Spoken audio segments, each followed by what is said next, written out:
entendimento para nós aqui na igreja, irmão, você agora aí é um soldado no quartel-general, recebendo instrução, recebendo armamento. Só que a igreja brasileira, ela não soube evangelizar muito bem os crentes para ser cristão fora daqui, no cumprimento da missão do ide do Senhor. Ide por todo o mundo, ser-me-eis minhas testemunhas. Então parece não, eu tenho certeza absoluta que nós estamos mal acostumados. E crentes mal acostumados, uma hora ou outra ele vai dar muito trabalho para o pastor, para a igreja, para ele mesmo, para a família, ok? Por que ele vai dar muito trabalho? Porque todas as vezes que você tem uma capacitação e você não exerce essa capacitação, você enferruja. Hoje, os louvores, algumas pregações, fizeram com que a igreja se sinta, quando você vai na pizzaria, você é o quê? Cliente. Quando você vai na churrascaria, você é o quê? Você espera comer?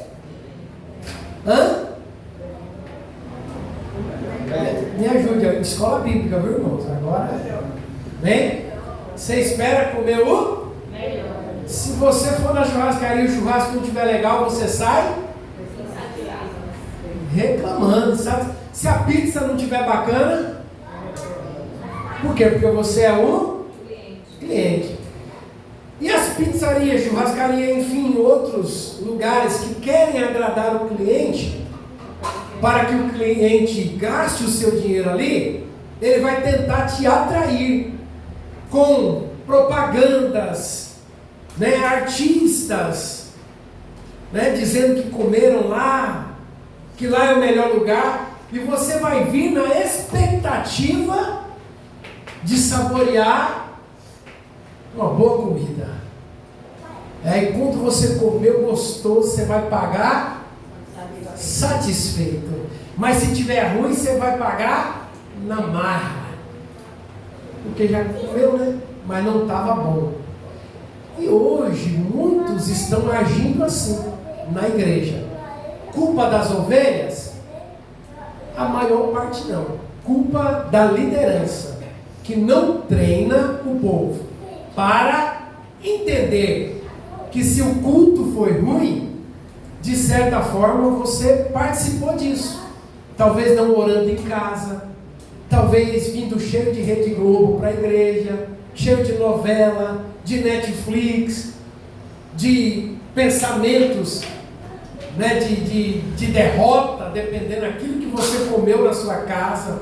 Aí você não vem com a expectativa de ser milagre, você vem com a expectativa de, tomara que o pastor, uma palavra hoje, irmão, que eu estou precisando. Olha, eu estou tão atribulado que eu vou para a igreja hoje para Deus. Ai, Deus, fala comigo, Deus, porque eu estou precisando. Vai ter um momento ou outro que isso é real. Você está precisando. Você vem para poder receber um armamento. Mas depois que recebeu, irmão, você precisa gastar essa unção, esse armamento em algum lugar. E aonde é? Lá na rua. Só que se você ficar achando que aqui é um restaurante para você receber, eu gosto daqueles louvores. Quando o pastor, não gosto muito quando o pastor pega aqueles chicotes, mas quando ele tem aquela palavra mais, é que eu gosto mais. Nós não somos, irmão, clientes da igreja. Nós somos coparticipantes do corpo de Cristo nesse lugar. E é nossa responsabilidade a unção derramada no culto. Não é só do pastor. Mas daí os pastores montam um lugar bacana, nada contra isso. Aquela homilética que agrada os ouvintes, né? Aquela pregação que agrada os ouvintes, fazendo todo mundo pensar que é o docinho de Jesus, que é o pãozinho quente do céu, e aí fica todo mundo muito vaidoso. E os louvores hoje? Como eram os louvores antigamente? Os louvores antigamente eram de tributação, ou tributar a Deus a honra devido ao seu caráter, à sua justiça, o seu amor e o seu sacrifício através de Cristo Jesus. Celebrai, celebrai, louve ao Senhor, celebrai a Cristo, celebrai. Você não vai parar, você não vai. Qual que é o alvo? Uma hora ou outra é legal cantar isso. Não é total, não é assim, dizer que é antibíblico, mas tem que tomar cuidado. Por quê? Porque o alvo não tem que ser nós e a nossa dor, tem que ser o Senhor. E o entendimento é que você é transformado por aquilo que você adora. Então nós estamos muito humanistas hoje. Jó, como pode ainda? Está falando para quem? Para Jó, e o entendimento já é a nossa. Então nós ficamos idólatras da nossa. Jó não é um louvor bacana? Mas pensa, 5 louvor cantado nessa visão. Jó, como pode ainda? Você não pensa em Deus, você pensa em Jó. E você pensa na sua dor. Você não vai parar. Você não pensou em Deus, você pensou, eu não posso parar. Você pensou em... Quem está prestando atenção que é muito sedutor, sutil. Tem algum outro louvor que é cantado... Não vou dizer que é pecado, mas só que visa a gente. Na mesa do rei. Na mesa do rei.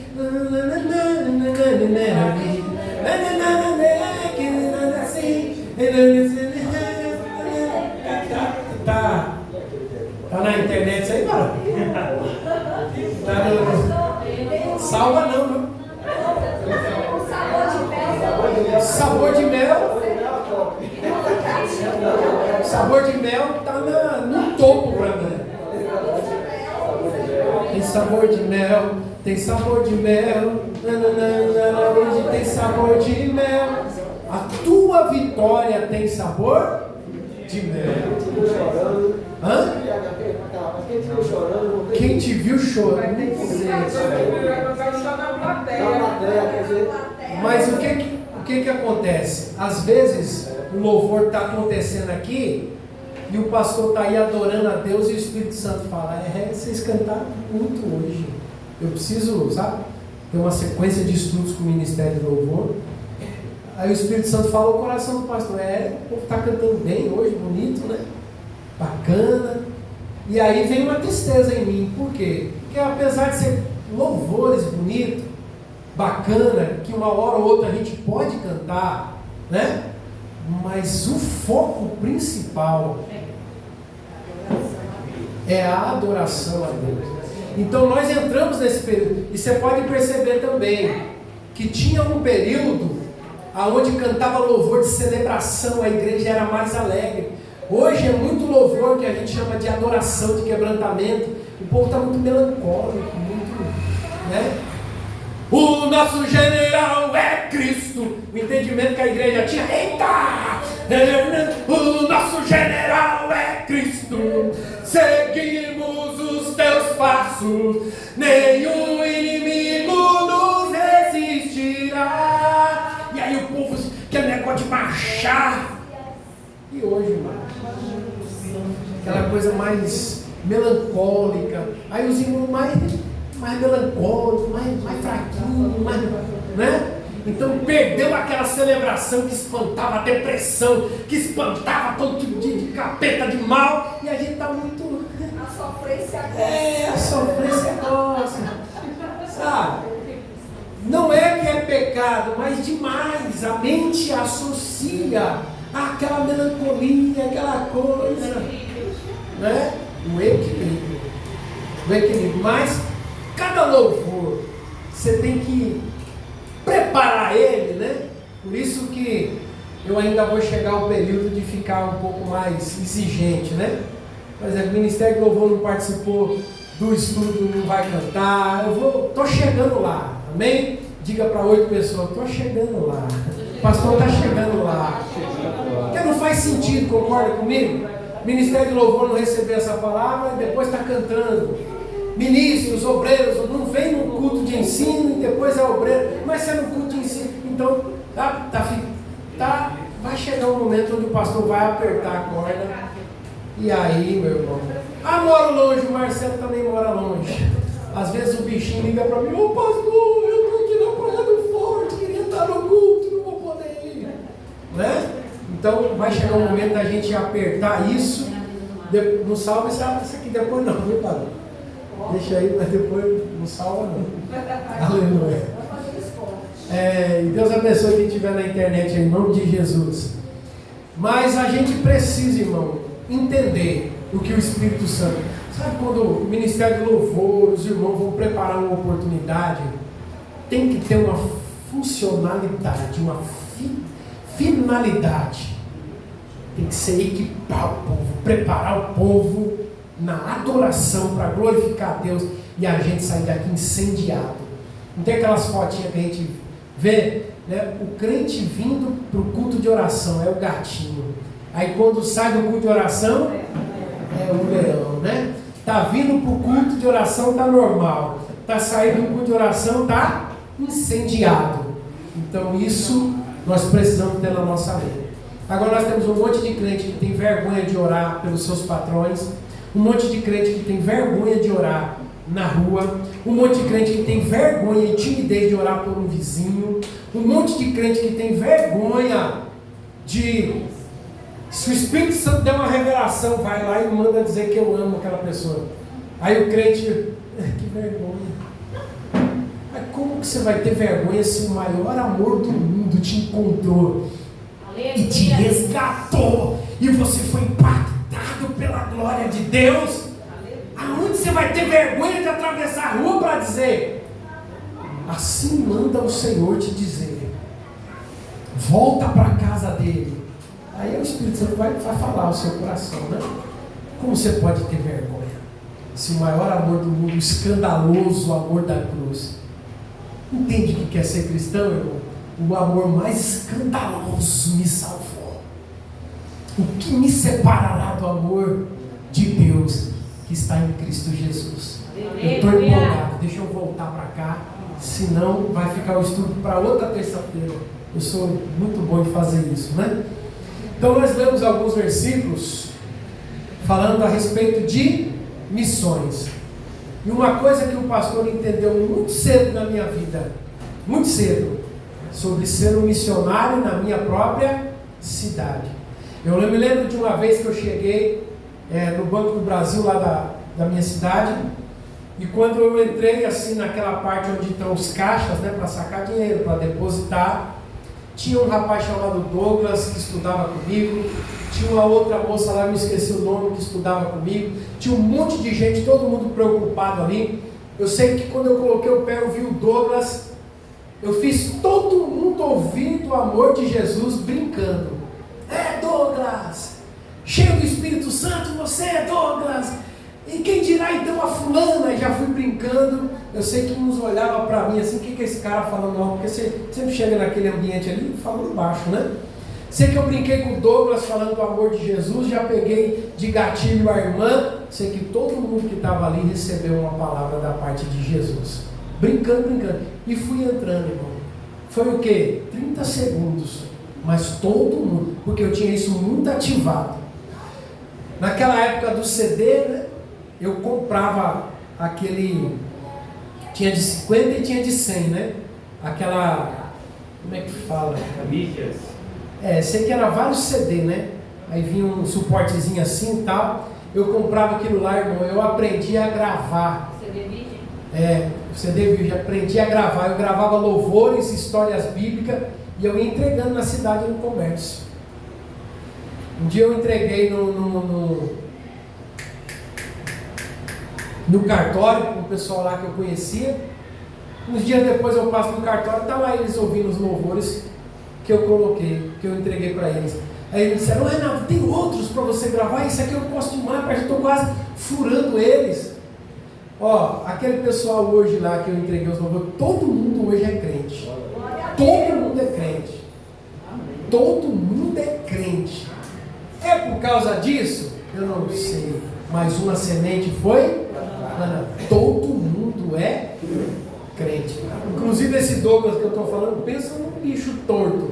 Hoje é crente também. Aleluia. Na faculdade eu tentando dar testemunho ali, sabe?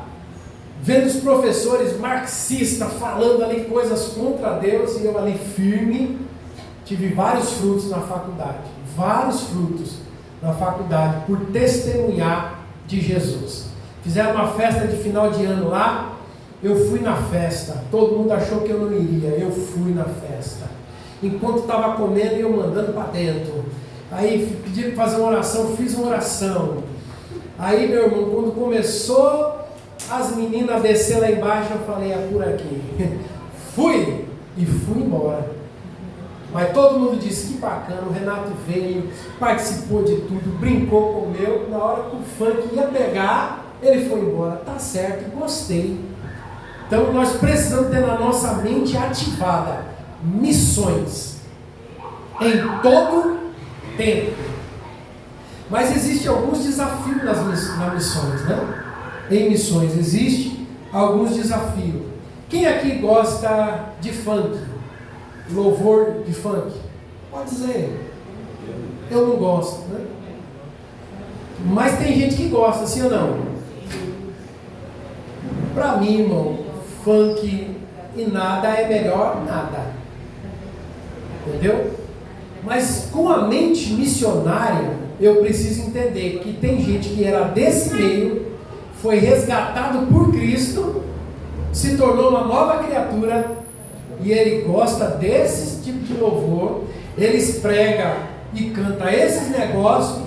Eu não posso dizer que eles é do diabo, porque eles cantam um ritmo de música que eu não me agrado. Quem sou eu para medir até onde o evangelho pode chegar? Então, se for para mim, eu gosto dos louvores de celebração, e em alguns momentos eu gosto de estar lá. Sabe o que o pastor faz em casa? Às vezes eu sento no sofá lá, coloco hinos da harpa e fico ouvindo. Lá ouvindo hinos da harpa, fecha os olhos. Não. Eu gosto, os irmãos cantando aqui, mas no meu momento de reflexão, estou lá ouvindo hinos da harpa, ou eu vou lá para Antônio Cirilo, poderoso Deus. Aí depois eu coloco lá aquele de celebração, vem com Josué lutar em Jericó. Louvores antigos. Pouco eu ouço os louvores mais atuais, né? Então isso está no meu DNA. Então essa questão missionária, ela precisa arder no nosso coração. Senão você se torna um crente, cliente da igreja. Será que o pastor hoje vai pregar uma mensagem evangelista mais tarde? Que eu choro? Eu quero aquela mensagem que faz chorar. Ah não, eu gosto quando o pastor está engraçado, faz umas palhaçadas lá, e aí eu dou risada, né? Mas às vezes a gente pode pregar assim o assado, mas o foco tem que ser você sair daqui incendiado para viver o evangelho fora daqui. Porque senão talvez você não entendeu o evangelho. Então quando o pastor veio aqui para a Bahia, o primeiro choque que eu tive foi o choque cultural. Primeiro choque que eu tive, choque cultural. As pessoas rindo do jeito que eu falo, hoje acostumaram, né? Mas quando eu cheguei, eu ia pregar, eles riam do jeito que eu falo, pastor, né? Todo mundo sempre brincou comigo. Aí, pastor, igual aquele faz, né? O pastor, entendeu? Choque cultural. A outra coisa, né? Pensar que eu era paulista. E aí, muita gente fazia cara feia para mim. Aí, quando eu falava que eu era mato-grossense, aí a cara mudava. O porquê? É umas paradas entre baiano e paulista. E aí é problema de... Mas tem Pesado esse negócio. Choque. Aí, tá vendo? Já começou a falar. Então, choque cultural.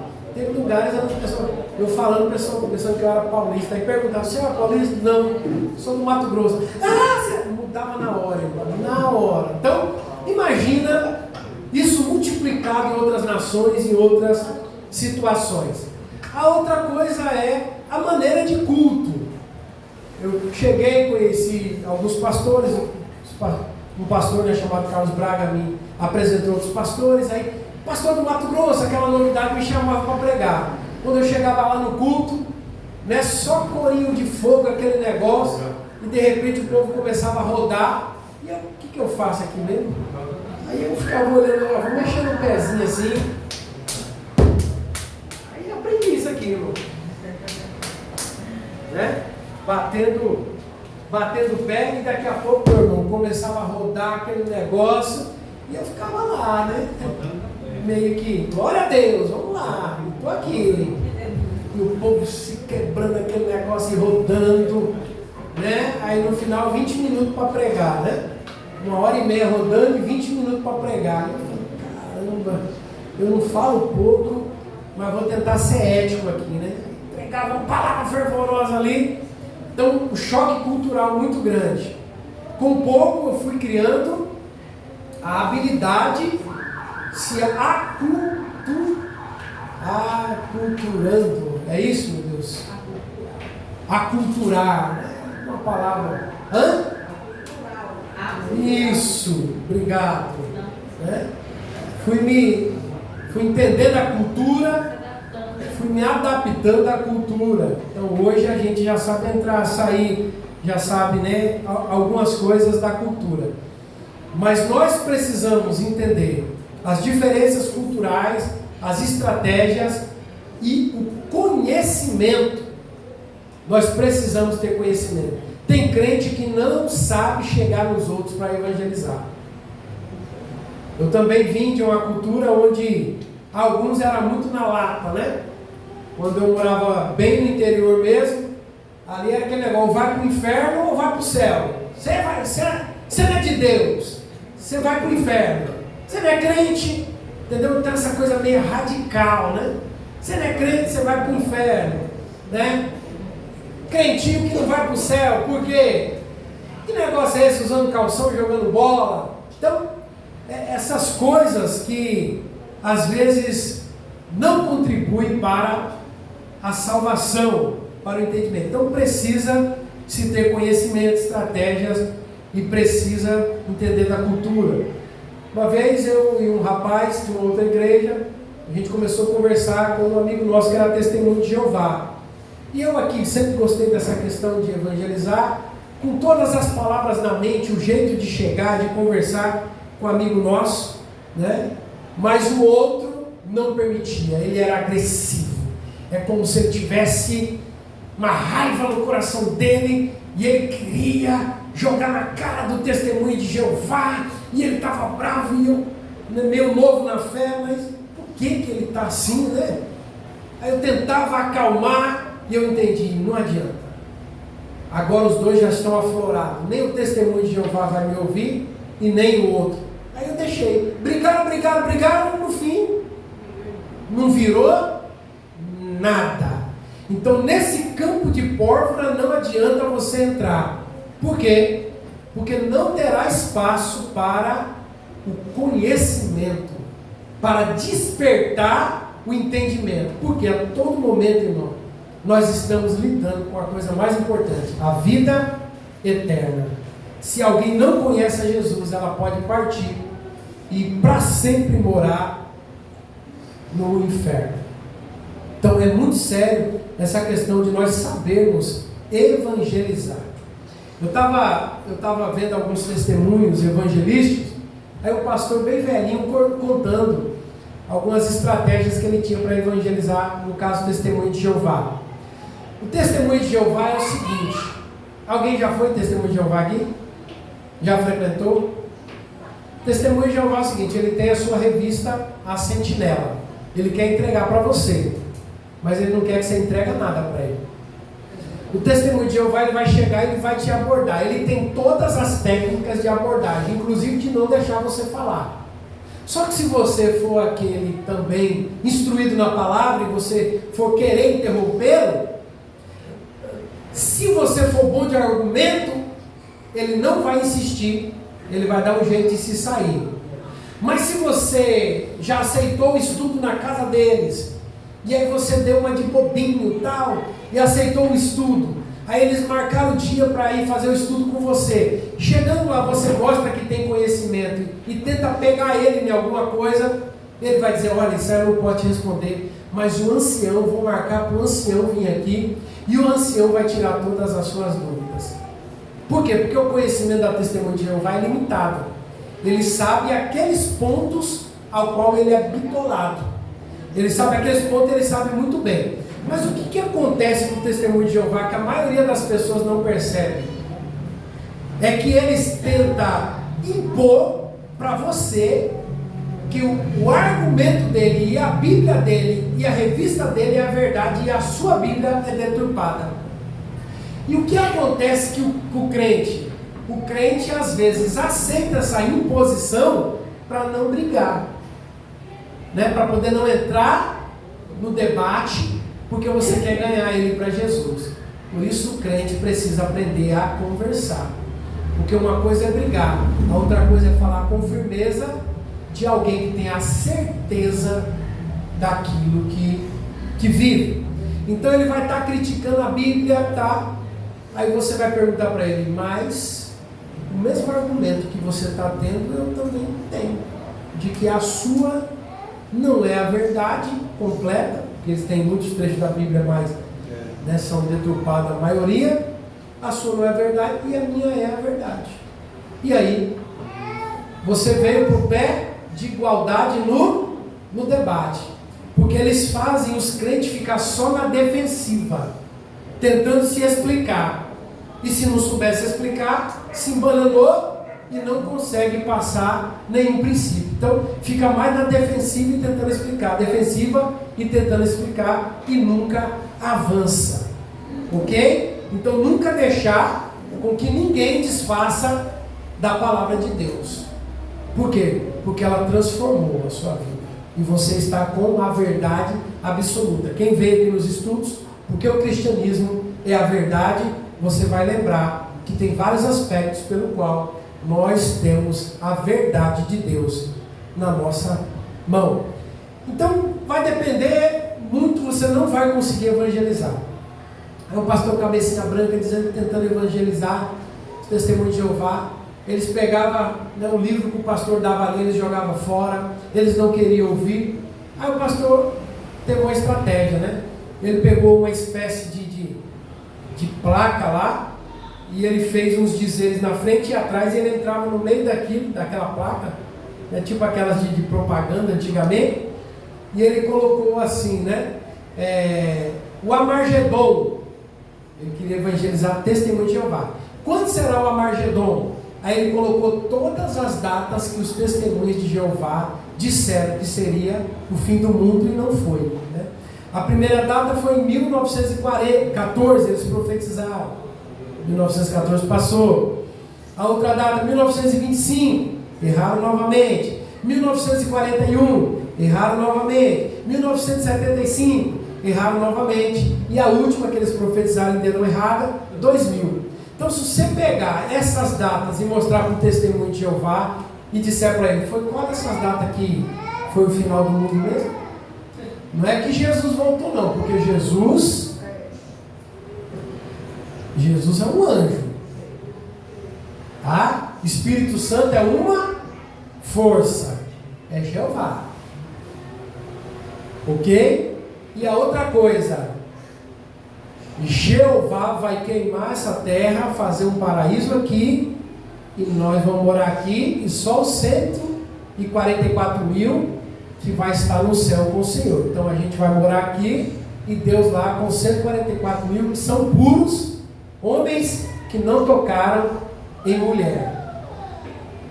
Já para começar, a mulher não vai estar no céu, ok? Mas eles conseguem, irmão, Tem uma mulher perto de você e diga, você não vai para o céu.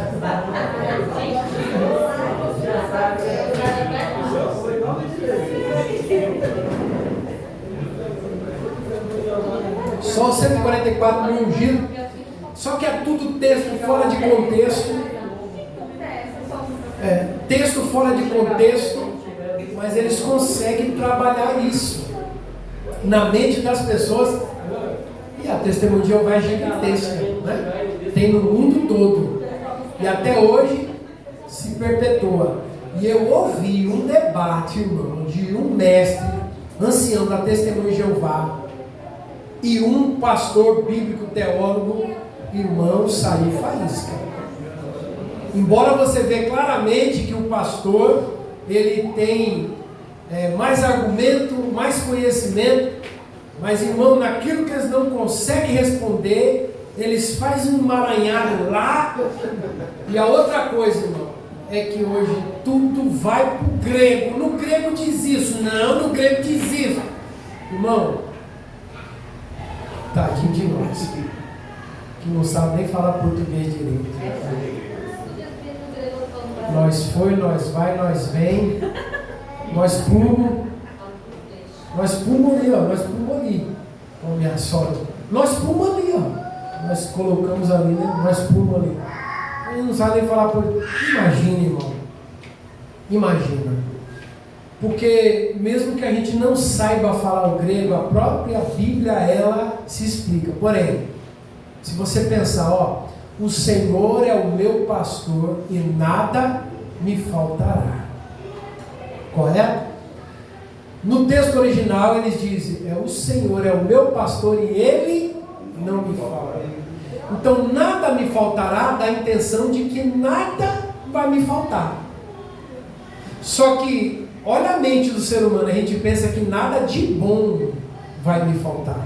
A gente não pensa que coisas ruins também não vai faltar, porque muitas coisas que nós chamamos de ruim nos aperfeiçoam para ser um homem e uma mulher melhor. Então a gente sempre pensa o quê? Que as coisas boas. Nada me faltará. Você já pensou coisas boas. Só que se você esquecer do grego, que é ele não me falta, você vai entender que nem coisas ruins e nem coisas boas vai faltar. E que ele estará com você. Como você vai entender isso? Continua lendo. O Senhor é o meu pastor, nada me faltará. Deitar-me faz em verdes pastos. Coisas boas. Guia-me águas, refrigera a minha alma. Guia-me pelas veredas da justiça. Coisa boa. E agora, ainda não, porque tu. Então, todo texto complicado que a gente não saiba ele no original, se você ler o texto e o contexto, que é antes e depois, você vai entender o que é que o texto bíblico quer falar com você. Então, mesmo que você não entenda de grego, de aramaico, você não tem desculpa. Só que hoje está uma briga terrível. E essa briga, dentro do campo dos mestres, meu irmão, você fica igual, rapaz, eu não sei nada disso.